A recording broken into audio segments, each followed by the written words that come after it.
నా బైక్‌కి front tyre అయితే పూర్తిగా అరిగిపోయింది. బ్రేక్ ఏస్తే కూడా స్కిడ్ అయిపోయి స్టేజ్‌లో ఉందనేసి దానికి కావాల్సిన స్పేర్స్ అయితే అన్నీ తీసుకొచ్చేసాను. షోరూమ్‌లో పెడదాం అనుకున్నా కానీ కుదరలేదు. అందుకే దానికి కావాల్సిన టైర్స్, ఆయిల్ సర్వీస్ కూడా ఒకేసారి చేపిద్దామనేసి అన్నీ తీసుకొచ్చేసాననమాట. పవర్ కూడా నాకు బాగా నచ్చింది ఇప్పుడు ముందుతో పోలిస్తే. Hello guys, this is SK and welcome back to my channel Saikiran moto vlogs. And ఈరోజు అయితే నా బైక్ అయితే సర్వీస్ అయితే చేపిస్తున్నాను, పల్సర్ 180Fకి. అండ్ దానికి కావాల్సిన స్పేర్స్ అన్నీ కూడా నేను అప్పుడు తీసుకొచ్చి పెట్టాను.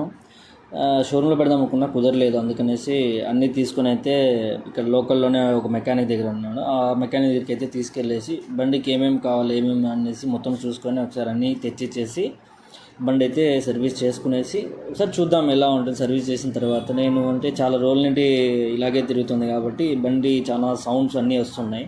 అందుకని సర్వీస్ అయితే చేపిద్దామని ఫిక్స్ అయిపోయా. అందుకని వెళ్తున్నాం. బైక్ అయితే మెకానిక్ దగ్గరికి అయితే తీసుకొచ్చేస్తాం. మొత్తం చెప్పాను ఏమేమి ప్రాబ్లమ్స్ ఉన్నాయి, ఏమేమి తెచ్చాను అనేసి. అన్నీ సరిపోతాయి అన్నారు. ఇంకా సీట్స్ అన్నీ తీసేసి ఉన్నాము. ఇది ఆయిల్ అయితే చెక్ చేసుకుంటున్నాం. మొన్న రీసెంట్గా అయితే దీంట్లో ఆయిల్ వేసాను. ముందు ఆయిల్ లేదు దీంట్లో, అట్లే ఉండింది. ఎందుకంటే నేనైతే ఫ్రంట్ వాడతాను, బ్యాక్ వాడినా కాబట్టి ప్రాబ్లం లేదు. చూసారు ఏబిఎస్ ఇది రింగ్ కూడా బెండ్ ఉంది, దానివల్ల అసలు బ్రేక్ పడట్లేదు. అదైతే దొరకలేదు అనమాట, అందుకే చేంజ్ చేయలేదు. ఇంకా ఫ్రంట్ టైర్స్, బ్యాక్ టైర్స్ అన్నీ అయితే తీసుకొని వచ్చేసాను. ఇంకా ఆయిల్, ఇంకా దానికి కావాల్సిన స్పేర్స్ అన్నీ తీసుకున్నాను. అందుకనేసి ఇంకా ఆయన అయితే స్టార్ట్ చేశాడు టైర్ ఇప్పడం అంతా. చూడాలి, మొత్తం ఫాస్ట్గా పెట్టేస్తాను వీడియో కూడా. ఎందుకంటే ఇప్పటికే చాలా లేట్ అయిపోయినాయి వీడియోస్ అన్నీ. ఇంకా ఇంటికి కొంచెం ఫాస్ట్గా చేయడానికి అయితే ట్రై చేస్తాను. టైర్ అయితే బ్యాక్ పెట్టేశారు. ఇక చెప్పాను దానికి మొత్తం స్టెమ్స్ కూడా ఆయిల్ అయితే లీక్ అవుతుందన్న, ఒకసారి అది కూడా చెక్ చేయమనేసి. చెక్ చేస్తామన్నారు. మొత్తం ఇంకా ఆయిల్ సీల్స్ అన్నీ ఇప్పేసి ఫ్రంట్ మొత్తం ఒకసారి ఆయిల్ అంతా చేంజ్ చేసి మళ్ళీ అయితే ఫిట్ చేస్తానన్నారు. సరే అని చెప్పి మొత్తం అయితే ఇప్పుతున్నాడు ఇప్పుడు.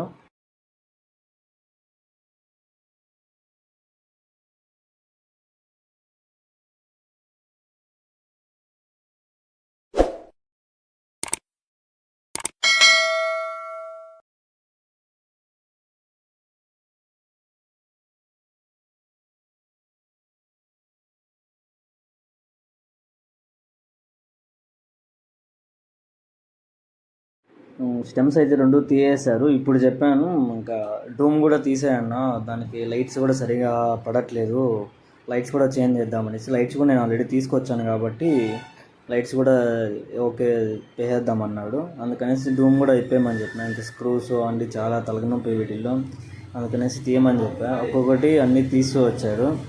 ఇక మెయిన్ టాస్క్ ఏమంటే ఈ పల్సర్ బండ్లో ఈ 220 కానీ 180F కానీ ఈ ముందర బల్బ్స్ ఏదైనా పోతే ఆ బల్బ్స్ చేంజ్ చేయడానికి డూమ్ సెట్ మొత్తం అయితే ఇప్పాలా.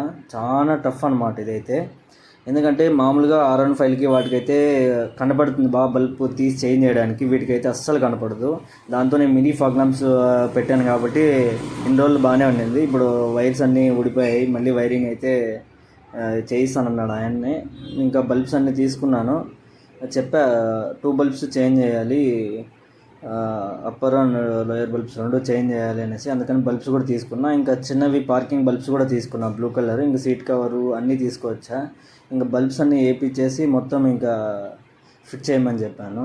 ఇంకా టైర్స్ కూడా ఫ్రంట్ టైర్ అయితే తీసాడు. చాలా వరస్ట్గా అయితే అయిపోయింది టైర్ అయితే మాత్రం. ఎందుకంటే బండి కొన్నప్పటి నుంచి ఇప్పుడు దాకా అదే టైర్స్తో తిరిగాడంట ఓనరు. ఆ టైర్ తీయడానికి పాపం చాలా అయితే ట్రై చేశాడు ఆయన. ఇప్పటికీ 9:30 or 10 అవుతుంది టైం, అయినా కూడా ఇప్పుతూనే ఉన్నాడు. ఫ్రంట్ టైర్ అయితే అయిపోయింది, ఆయిల్ తీసేశారు. ఇంకా బ్యాక్ టైర్ అయితే ఇంకా చేయలేదు. ఇంకా వాటర్ సర్వీస్ చేసేసాము. టైర్ తీసి చేంజ్ చేసేసి మళ్ళీ వాటర్ సర్వీస్ చేసాము. ఇంకా ప్యానల్స్ వేయకుండా అట్లే చేయమన్నా, ఎందుకంటే లోపలంతా కొంచెం డస్ట్ ఆయిలీగా ఉంటే మొత్తం వాటర్ సర్వీస్ చేయించేసి మళ్ళీ ప్యానల్స్ అయితే ఫిక్స్ చేసుకునేసాను. పీలేరు నుంచి వెళ్తూ ఉన్నా పల్లికి.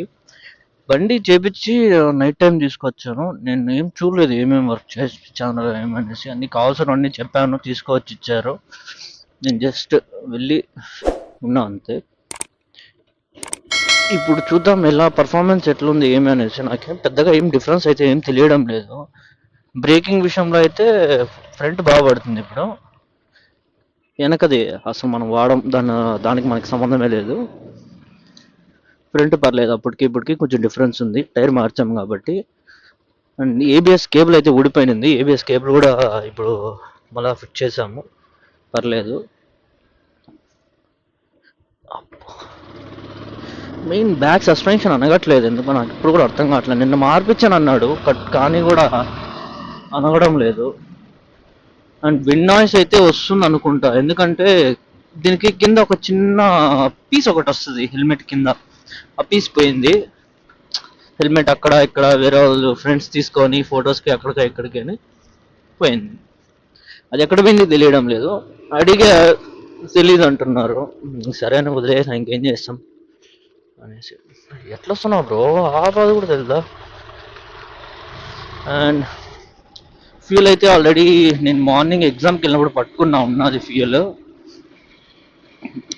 నేనేం పెద్ద టాప్ టు టాప్ తిరగడం కానీ అవేం చేయలేదు, ఎందుకంటే నిన్ననే సర్వీస్ చేసాం కదా అనేసి నైట్ తీసుకొచ్చా. అది కూడా ఇంటికి వచ్చేసరికి 11:30 ఎంతో అయింది టైం. షోరూంలో పెట్టి చేపిద్దాం అనుకున్నా, బట్ కానీ ఏమిటి షోరూమ్ వాళ్ళు అంత క్లారిటీగా చెప్పలేదు ఎప్పుడు ఇస్తామో ఏమి అనేసి, చాలా టైం పడుతుంది అన్నారు. అందుకనేసి నేను బయట చేయించా. ఓ షిట్, ఎక్కువ అయిపోతుంది వర్షం. కెమెరా నానిపై. అచ్చా అచ్చా అచ్చా, అదే కూడా ఎక్కడన్నా ఆపుదామా.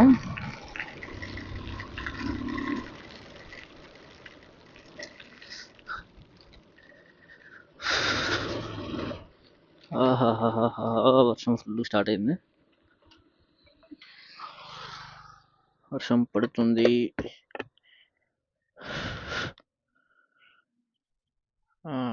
నానింది అప్పుడే, నానిపోయింది స్క్రీన్ నానింది.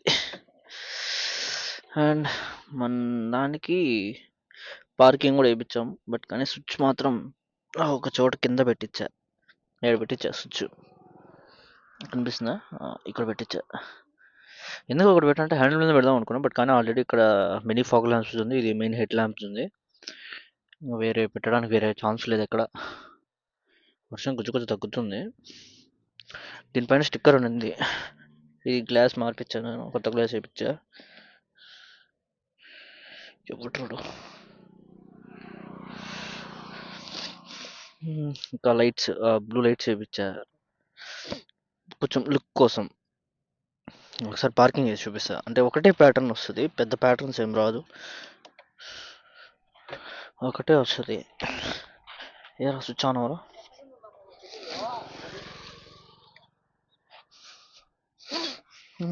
అండ్ ఇది ప్యాటర్న్ జస్ట్ సేమ్ సింపుల్ అనమాట, మామూలు కార్కి ఎలా మలుగుతుందో అలాగే 4 ఇండికేటర్స్ ఒకేసారి మలుగుతుంది. ఇంకా బల్బ్స్ కూడా చేంజ్ చేయించా, ఈ ట్యాంక్ కవర్ చేంజ్ చేసా, సీట్ కవర్ చేంజ్ చేద్దాం అనుకున్నా కానీ బట్ అంత క్వాలిటీ లేదు మన దగ్గర, అందుకని మార్చలేదు. నార్మల్ ఇది మళ్ళీ స్టిక్ చేసేసా దీనికి వీడియోస్ కోసం.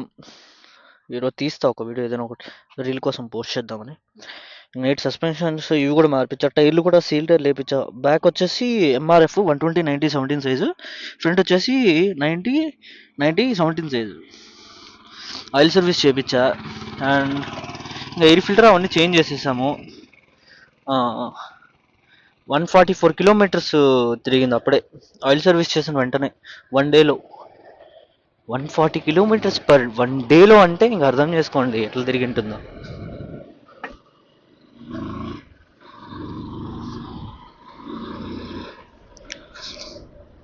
అండ్ ఒకసారి ట్రై చేద్దాం, టాప్ వెళ్తా అంటే టాప్ నాకు తెలిసి 120-125 నుంచి వెళ్తుంది ఈ బండి, ఎందుకంటే 180cc. అండ్ దీని పవర్ కొంచెం తక్కువ అనుకుంటా నేను 220తో పోలిస్తే, ఎందుకంటే దాని పవర్ వేరే, దీని పవర్ వేరే.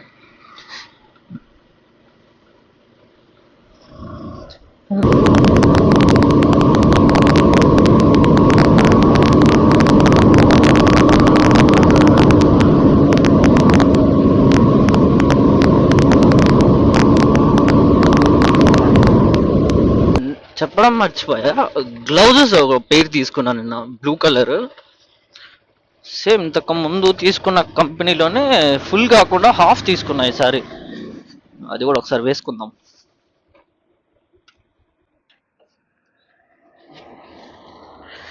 మామూలుగా వేసుకుంటా ఉన్నా, బట్ కానీ ఈరోజు వేసుకోలే. గ్లౌజెస్ హెల్మెట్ ఖచ్చితంగా వేసుకోవాలి బైక్ రైడ్ చేసేటప్పుడు. ఎక్కడ పెట్టిస్తున్నారు, మిడిల్లో ఏమైనా సరే ఇక్కడ పెట్టాడు.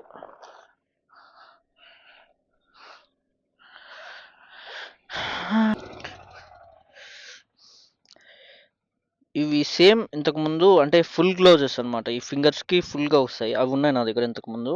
ప్రో బైకర్ అది గూడా. బట్ కానీ ఇది కొంచెం హాఫ్. అంటే ఎక్కడైనా వెళ్తున్నప్పుడు ఏదైనా మొబైల్ ఫోన్స్ వచ్చినా, లేకంటే ఏదైనా వచ్చినప్పుడు రింగ్ అయితే ఎత్తడానికి చాలా అన్‌కంఫర్టబుల్‌గా ఉండిందది. అందుకోసం ఇది తీసుకున్నా. దీనికి 3 వచ్చున్నాయి.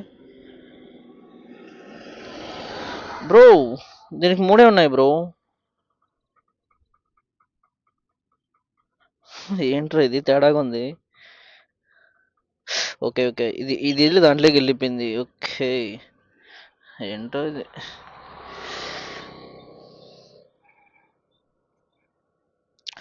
మూడేంటంటే రిటర్న్ ఇచ్చేసుంటా ఎత్తుకోబోయి.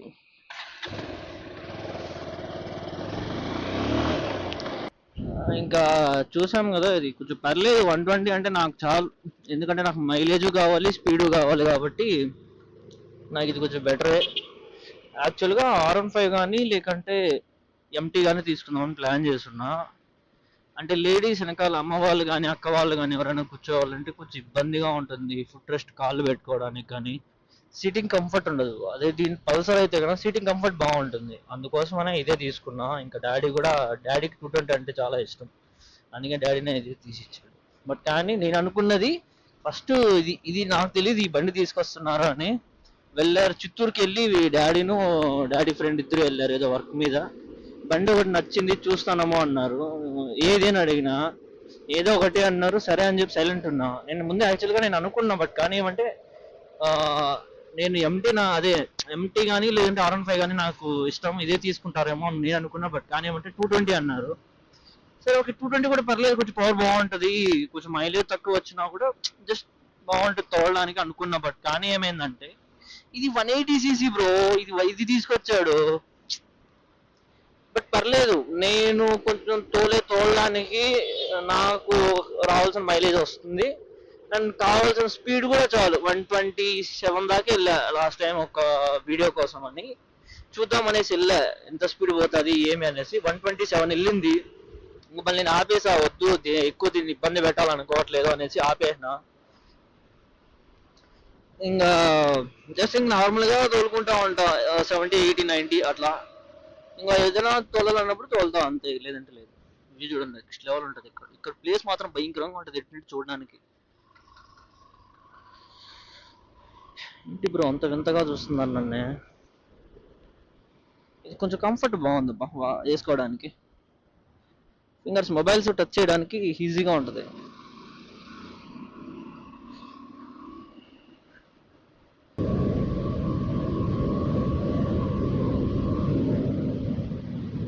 ఇచ్చాము ఏది బ్రేక్ ప్యాడ్స్ బాగున్నాయా, లేకంటే బ్రేక్ ప్యాడ్స్ చేంజ్ చేద్దామా అని అడిగితే ఫ్రంట్వి ఆల్మోస్ట్ కొంచెం అరిగిపోయినాయి అన్నాడు.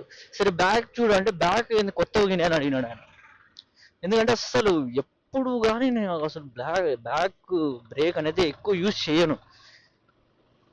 అంతగా ఫ్రంట్ యూజ్ చేస్తాను నేను. ఎందుకు ఫ్రంట్ ఎక్కువ యూజ్ చేస్తాను, నాకు అలవాటు అయిపోయింది. ఫ్రంట్ పల్సర్లో అలవాటు అయిపోయింది. ఫ్రంట్ కుట్టి బ్రేక్. ఆ బ్రేకింగ్ పవర్ భయంకరంగా ఉంటుంది అనమాట. ఆ సౌండ్ కానీ, ఆ బ్రేక్ వేసినప్పుడు ఏబిఎస్ సెన్సార్ సౌండ్ కానీ అది భయంకరంగా ఉంటుంది. నెక్స్ట్ లెవెల్ వస్తుంది. అందుకోసం నాకు అది అలవాటు అయిపోయింది. 4th గేర్లో 109 దాకా వెళ్ళింది 4th గేర్.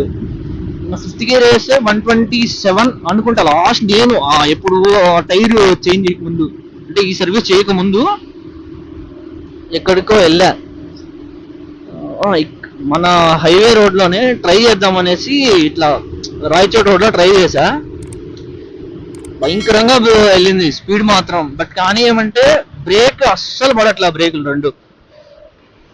అంటే ఇది బ్రేకింగ్ ఎలా ఉందంటే హాఫ్ బ్రేకింగ్ బాగుంది. ఇది ఇది ఫ్రంట్ది బ్రేక్ బాగా పడుతుంది, ప్రెస్ అవుతుంది. అప్పుడు ఏమైందంటే జస్ట్ ఇట్లా పట్టుకోకుండా ఆటోమేటిక్గా బ్రేక్ పడిపోతుంది. జస్ట్ ఫింగర్స్ పెట్టనవసరం లేదు, దీని మీద ఫింగర్స్ అవసరమే లేదు. ఫింగర్స్ లేకుండా జస్ట్ మనం ఇట్లా వెళ్తా ఉన్నాం అనుకోండి, ఏదైనా ఇలా అన్నామంటే ఆటోమేటిక్ బ్రేక్ పట్టేస్తుంది. బట్టలు వెళ్ళామంటే ఇంకా ఎక్కువ స్కిడ్ అయిపోతుంది ఏకంగా. అట్లా ఉన్నింది. ఇప్పుడు కొంచెం పర్లేదు, బ్రేకింగ్ మారింది. నా బైక్కి టోటల్ కాస్ట్ ఎంత అయిందని చెప్పలేదు కదా, అరౌండ్ 13,000 అయితే అయింది మొత్తం టైర్లకి, మొత్తం సర్వీస్ మొత్తం చేయించడానికి. చాలా ఎక్కువ అయితే అనిపిస్తుంది నాకైతే ఇది 13,000. ఊగుతా ఉంది వెనకాల. చైన్ది బోల్ట్ వస్తుంది కదా బ్యాక్ సైడ్, అది లూజ్ అయినట్టు అనిపిస్తుంది. ఎందుకంటే అట్లా ఇట్లా ఊగుతుంది వీల్ నాకు, అది కొంచెం నాకు ఇబ్బందిగా ఉంది. ఏదో హ్యాండిల్ కూడా షేక్ అవుతుందా, ఏం లేదు పర్లేదు. అప్పుడు ఇంకా ఎక్కువ షేకింగ్ ఎక్కువ ఉండింది. ఈ రోడ్లోనే ఈ స్పీడ్లోనే వెళ్ళిన ఇంతకుముందు 120. అది ఒక రీల్ ఒకటి చేస్తున్నా జో మూవీది, నెక్స్ట్ లెవెల్ వచ్చింది హెచ్డీలో, అది కూడా 4Kలో. బ్రేకింగ్ చూడు, బ్రేకింగ్ స్కిడ్ అవ్వకుండా ఫ్రంట్ బ్రేక్ ఎంత బాగా డీసెంట్గా పడుతుందంటే అంత బాగుంటుంది.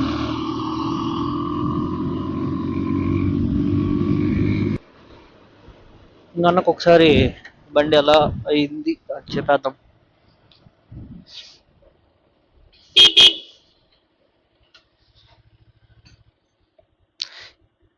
నా హ్యాండిల్ షేకింగ్ వస్తుంది ఎందుకు అట్లా? ఫ్రంట్ టైర్లో గాలి ఎక్కువ ఉండడం వల్ల అలా అయితే ఉబ్లింగ్ అయితే వస్తుందంట, షేకింగ్ టైరు. అందుకని చెప్పాను అట్లా ఇట్లా ఊగుతుంది బ్యాక్ టైర్ కూడా. అంటే వెనకాల బోల్టు ఒకసారి చూడమన్నాడు. ఒక సైడ్ అయితే బాగానే ఉంది, అండ్ ఈ సైడ్ అయితే బాగుంది right side. And left side వచ్చేసి బోల్ట్ లూజ్ అయిపోయింది, ఇది దానివల్ల చైన్ సౌండ్ వస్తుంది, టైర్ షేక్ అయినట్టు అనిపిస్తుంది అనమాట. ఆ విషయం చెప్పాను. ఆయన కొంచెం బిజీగా ఉండడం వల్ల మళ్ళీ వస్తానని చెప్పి అయితే నేను వచ్చేసా. మళ్ళీ నైట్ అయితే చేయించాను అనమాట దానికైతే, మళ్ళీ ఇంటికి వెళ్ళి. దానికైతే నేను మళ్ళీ వెళ్ళిపోతున్నాను అనమాట ఇంక పల్లెలోకి. అండ్ ఈ వీడియో అయితే బాగా వచ్చిందని నేను అనుకుంటున్నాను, ఎందుకంటే నేను నా ఫోన్ నుండినే రికార్డ్ చేశాను మొత్తం, అందుకోసం అనేసి. అందుకు కొంచెం క్లారిటీ తగ్గింది, ఏమనుకోకండి. నెక్స్ట్ టైం మంచిగా క్లారిటీగా వచ్చేట్టుగా అయితే ట్రై చేస్తాను. అండ్ హోప్ యూ ఆల్ ఈ వీడియో అయితే బాగా అందరికీ నచ్చింది అనుకుంటున్నా. Please do like and share support. Subscribe అయితే ఖచ్చితంగా చేసుకోండి, మంచి మంచి కంటెంట్ అయితే ప్రొవైడ్ చేస్తాను నెక్స్ట్ టైం నుంచి. Thank you for watching Saikiran moto blogs.